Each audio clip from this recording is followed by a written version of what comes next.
fairly consistently constant, 15th of August 2021. After flicking through my iPhone to get to my calendar, I noticed that I've got a fortnight until I'm meant to be in the queue to get through passport control at St Pancras for my departure on the Eurostar to Paris. If it wasn't for all the grand debacle surrounding the tests required, I'd be a little more excited about the prospect. However, international travel regulations aside, I'm really rather quite keen to get going. I'm charging up my free right traveller, which I suspect will be getting a good hammering at some point on the actual journey, as opposed to ye old plume and parchment. There has been talk of an extended stay in Paris. What it will mean is simply working Wednesday and Thursday, grabbing an extra day of annual leave on Friday. I can have a squiz around the shops with another scholar who has a conference to attend for a few days.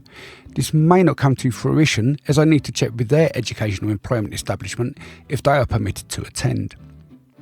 If it all gets a green light, then I simply need to increase my stay at the hotel I'm currently booked in and extend the date of my Eurostar return ticket. Thankfully, it's on a flexible rate. I may opt to change my annual leave to only the Friday rather than the Tuesday and Friday, or alter the 2 days off to be Thursday and Friday. I'm not fully decided on this aspect yet. It relies on a lot of workplace details that aren't ironed out. I may decide to keep my stay at Le Duguerre as is. I would then need the additional evenings to my scholastic peers' accommodation so we can socialise easier. The daytime activities are taking place at the Sorbonne. It'll make things quicker for the evenings and the Friday when I get to show them around and even maybe grab an expensive chocolate eclair. But this is all reliant on permission being granted by their boss and their negative COVID test after a week in Tenerife. This leads me back to the testing side of things. I don't need anything to go to France except my NHS app showing that I'm double jabbed, which I am. This and a bit of paper saying I'm fine is all France need. England have been doing things, despite everyone laughing at us in the beginning. In order to return on the Eurostar, I need to take a non-NHS COVID test 3 days before departure. As I'm leaving on a Sunday and, in one possible scenario, returning on Tuesday, time really isn't on my side. If I take a test on Saturday, in theory, it will cover me under the day zero rule.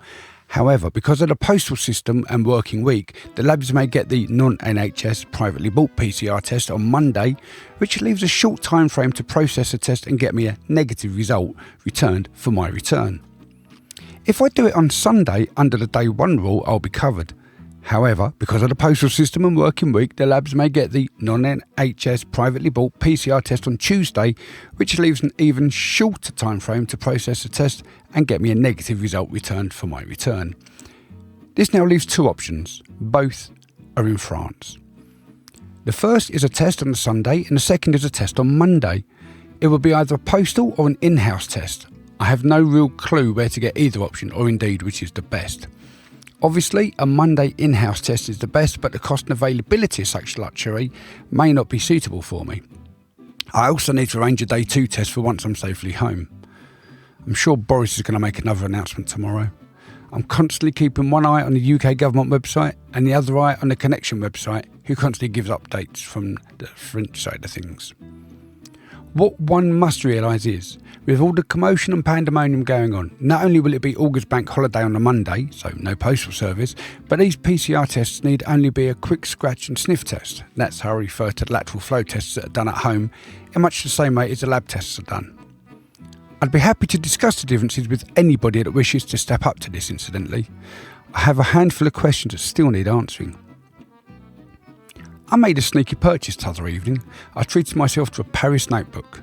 It's a little black book containing lined, plain and even some tracing paper. It also has a fairly detailed map of the French capital. But for me, the best thing about it, aside from the little sleeve that allows for receipts to be stored, is that it is manufactured by Moleskine. 1,001 years ago I had a Moleskine notebook. I don't recall whether it was lined or plain, but I do know I didn't use too many pages. I never did in those days. I have another one that is lined and holds the beginnings of my card magic career. However, as with most things, it fell by the wayside. This whole project surrounding An Englishman in Paris has held quite fast, thankfully.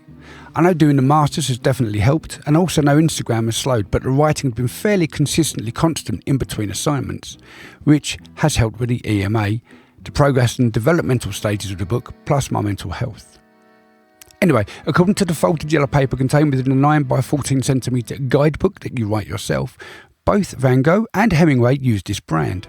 It continues with a brief history of how the manufacturer went out of business in 1986 and the owner of the stationery shop where Bruce Chatwin used to buy his notebooks sort of said, "Le vrai Moleskine ne plus." He bought up all of their stock before ending to Australia. This can be found in his book The Songlines. I haven't added this to my reading list. I suspect it will be there before my next entry. Quite possibly before the end of the paragraph. Anyway, in 1997, after the resurrection by a Milanese publisher, Moleskine notebooks yet again became the notebook of choice for quite a lot of people in the world of creative arts. This little multilingual pamphlet gives a heck of a marketing speech, but needless to say, there is something inherently amazing about using one. And I look forward to filling my city notebook with ideas, memories, notes and facts about my travels. Whether that be in one visit, the two planned for this year, or a continuation of my annual trips in order to finish my book and write beyond that, still remains to be seen.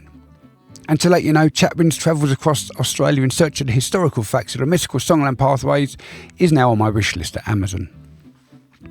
It's at this stage of my EMA planning that I start to realise that with all of my dancing around the event, I actually have no real clue as to what I'm writing about. And that last sentence was 34 words long. I had been planning on knowing my writing plans and points of interest to visit for this planned visit coming up. However, truth be told, this is non-fiction after all. I've nothing lined up except my trusty Dorling Kindersley Eyewitness Travel Guide to Paris. It's over 400 pages and there's a whole huge historical city to explore. I know it needs to be narrowed down to Hemingway-related sites and venues, yet I also want to factor eating in au pair tranquille. Plus, I want to make sure I grab a load of photos of non-touristic Paris. I'll therefore be focusing on the next few writing moments to planning locations and plotting routes. On a positive side note, I ran over 13 miles before work a few days back. That's proof that I can complete a half marathon on Sunday week. All that will remain is training for the full London Marathon in October to take up my spare time. I'll need to think about packing for Paris next week. Phone chargers and cables, notebooks, fountain pens and subsequent inks, blue lensed Ray-Bans, my Parisian bought CNA hat, a couple of nice shirts, a pair of slacks and comfortable shoes. Not those big old blister builders I wore back in 17. I still need to update my Instagram. Well, my 115 followers expect a little something every now and then. This is the 4th entry in this new journal, An Englishman in Paris, a master in mastering my masters. Each entry has been written by a different fountain pen with a different coloured ink. I have discovered that mastering my masters now really doesn't sell the condition of my grade. A more appropriate title would be An Englishman in Paris, surviving the shitstorm surrounding my scholarly study. At least once my most recent purchase arrives, made literally minutes ago during a depressed state of mind, I can read about the singing Aborigines when this is all finished.